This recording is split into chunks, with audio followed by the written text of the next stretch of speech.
Jon Moxley, Dean Ambrose, salah satu nama besar di industri gulat profesional. Ia mulai menanjaki popularitas di dunia gulat sejak aktif berkarir di WWE. Dominasinya bersama faction The Shield menjadi highlight terbesar karirnya saat itu. Dean Ambrose memutuskan untuk keluar dari WWE di tahun 2019 dan melanjutkan karir dengan bebas sesuai yang ia inginkan. Saat ini, Jon Moxley menjadi bagian besar promosi gulat AEW All Elite Wrestling. Ia menjadi pegulat pertama yang memegang champion utama AEW sebanyak 3 kali. Hingga saat ini, Moxley masih terus memberikan pengaruh signifikan di storyline dan sajian show di All Elite Wrestling. Di video kali ini, saya akan membahas tentang cerita debut, awal karir, dan highlight singkat perjalanan Jon Moxley di WWE dan AEW. Selengkapnya di Debut Story, cuma di channel Gilang Wrestling, because you deserve it.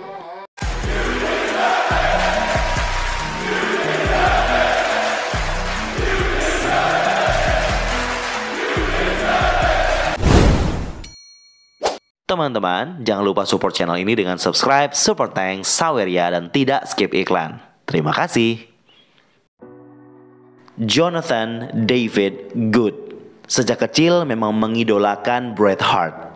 Jonathan sempat masuk SMA tetapi ia drop out karena mulai berlatih gulat sambil bekerja paruh waktu di tempat lain. Masa muda Jon memang sangatlah berat baginya.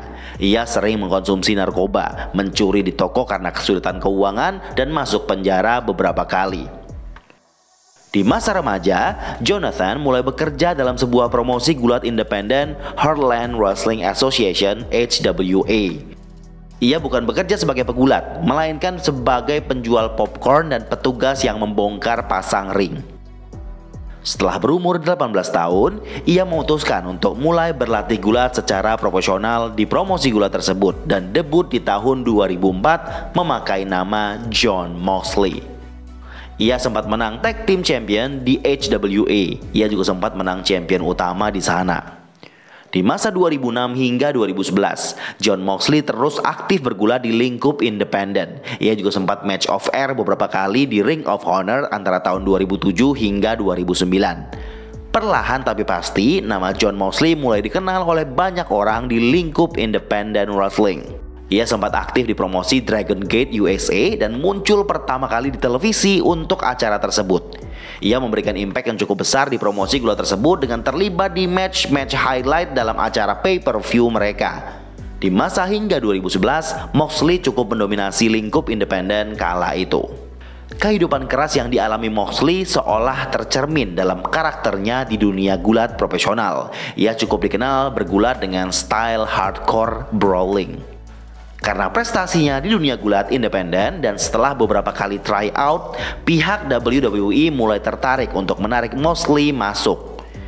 Jonathan Good kemudian bergabung dengan WWE di April 2011. Ia langsung masuk ke program pengembangan dan bergulat FCW yang berada dalam naungan WWE kala itu. Ia debut di WWE menggunakan nama baru, Dean Ambrose. Ambrose debut di TV FCW sebagai karakter heel dan menantang juara Iron Man saat itu, Seth Rollins. Kemudian mereka lanjut feud untuk beberapa match ke depan. Dalam sebuah acara house show di Oktober 2011, Ambrose menantang CM Punk yang saat itu sedang berkunjung ke FCW.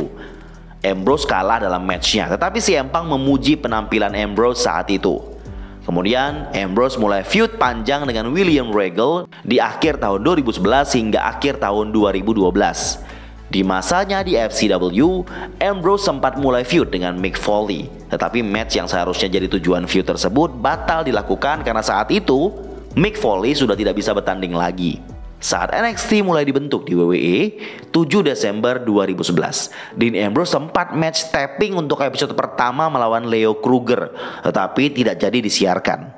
Kemudian ia kembali lagi ke FCW. Setelah beberapa bulan, 17 Mei 2012, Ambrose match kalah melawan Xavier Woods dalam Dark Match NXT yang juga tidak disiarkan. Sampai akhirnya karena pengalaman dan kemampuan yang ia miliki, Dean Ambrose dipilih menjadi salah satu member The Shield bersama Seth Rollins dan Roman Reigns. Dan ini menjadi jalannya untuk melesat menuju main roster. The Shield debut di 18 November 2012 saat Survivor Series pay-per-view. Untuk cerita lengkap tentang The Shield bisa ditonton di channel ini. Debut Dean Ambrose sebagai pegulat bertanding single terjadi pada saat episode SmackDown 26 April 2013. Ia melawan Undertaker dan kalah dengan kuncian Hell's Gate. Setelah itu Undertaker dihajar oleh The Shield. Selama bersama The Shield, Dean Ambrose sempat memenangkan US Championship.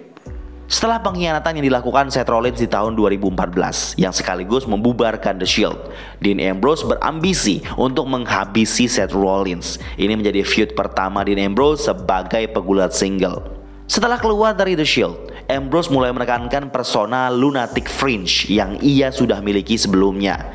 Ia juga menambahkan kesan karakter dengan mental tidak stabil dan tidak bisa diprediksi. Ia perlahan mulai dikenal dengan julukan The Unstable Dean Ambrose.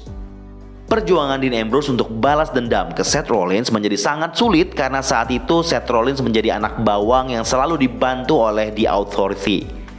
Feud ini berlangsung cukup panjang sejak menuju pay-per-view Money in the Bank di 29 Juni 2014 hingga Hell in a Cell 26 Oktober 2014. Di malam itu, Ambrose kembali kalah karena Bray Wyatt kembali dan menyerang Dean Ambrose. Feudnya dengan Bray Wyatt memberikan ia alasan untuk tidak fokus lagi ke Seth Rollins.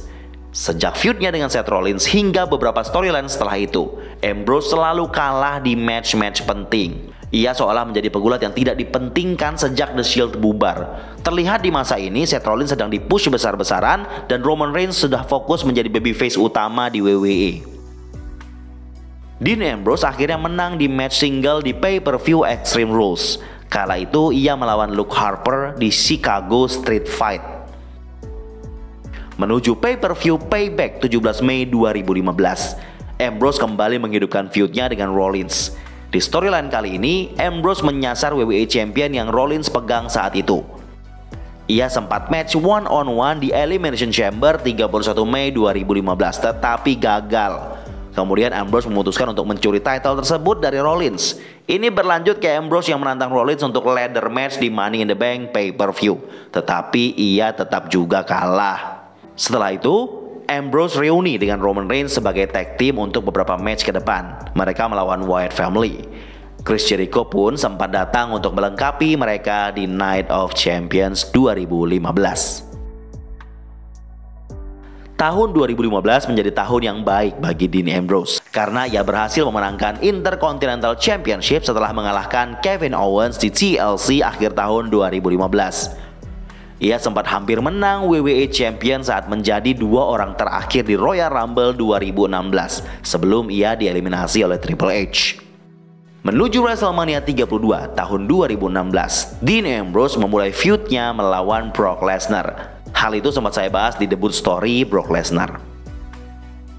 Setelah WrestleMania, Ambrose mulai feud dengan Chris Jericho. Ia berhasil menang dalam beberapa match melawan Jericho. Di feud ini banyak momen highlight seperti Ambrose yang merusak jaket mahal Jericho, pot tanaman yang diberi nama Mitch, sampai gimmick konyol Asylum match di Extreme Rules pay-per-view. Momen terbesar Ambrose dalam karirnya di WWE ialah saat ia menang koper Money in the Bank tahun 2016, lalu langsung cash in di malam itu juga dan memenangkan WWE Champion. Kemudian sistem brand split kembali digunakan WWE dan Ambrose masuk ke brand SmackDown. Dalam acara draft itu, ia berhasil mempertahankan championship-nya setelah mengalahkan Rollins dan membawa WWE Champion ke brand SmackDown. Setelah berhasil mempertahankan title-nya melawan Ziggler di SummerSlam, ia gagal menang melawan AJ Styles di Backlash. Ini karena Styles yang saat itu heel bertindak curang. Ambrose juga gagal merebut title di match berikutnya. Salah satu highlight di storyline ini ialah keterlibatan James Ellsworth yang mendampingi Ambrose. Setelah feud dengan Styles selesai, Ambrose berhasil menang Intercontinental Champion untuk kedua kalinya dari The Miz. Setelah WrestleMania 33, Ambrose dipindahkan ke brand Raw dalam Superstar Shake-Up. Di masa pertengahan tahun 2017 hingga akhir tahun 2018, member The Shield sering terlibat dalam storyline sebagai grup. Hal ini juga sudah diceritakan di Faction Story tentang The Shield. 22 Oktober 2017, Roman Reigns terpaksa harus berhenti bergulat sementara waktu karena kanker leukemia yang ia idap. Ini otomatis kembali membubarkan The Shield. Di malam yang sama, Ambrose mengkhianati Rollins, padahal mereka baru saja menang Tag Team Champion. Ini berlanjut ke feud Ambrose dan Rollins, yang dimana Ambrose mulai memerankan gimmick baru sebagai orang yang fobia terhadap virus-virus di sekitar. Di masa ini, Ambrose kembali menang Intercontinental. Walau ia dinilai cukup sukses saat itu, semua fans tahu. Dan Ambrose juga sudah mengatakannya sendiri setelah dia keluar dari WWE bahwa ia sangat membenci gimmick tersebut. Setelah Royal Rumble 2019, dilaporkan bahwa Ambrose tidak memperpanjang kontraknya dengan WWE lagi. Alasan Ambrose keluar karena ia sudah tidak lagi tertarik di WWE karena perbedaan visi kreatif untuk karakternya di sana. Ia juga bilang ke WWE kalau ia tidak akan masuk ke AEW yang digadang-gadang akan jadi saingan WWE saat itu. Sebelum Ambrose resmi habis kontraknya, The Shield kembali reuni dan bahkan dibuat acara live event spesial bertajuk The Shield's Final Chapter. Singkat cerita, Dean Ambrose resmi lepas kontrak dengan WWE. 1 Mei 2019, ia kembali menggunakan nama Jon Moxley. Itu ditandai dengan dia mengupload sebuah video teaser untuk karakternya tersebut. 25 Mei 2019, tanpa diduga-duga, secara mengejutkan, Jon Moxley muncul di pay-per-view pertama AEW, Double or Nothing di Las Vegas. Jelas di sini Moxley berbohong dengan WWE. Moxley muncul dari barisan penonton saat Chris Jericho berbicara setelah menang dari Kenny Omega malam itu.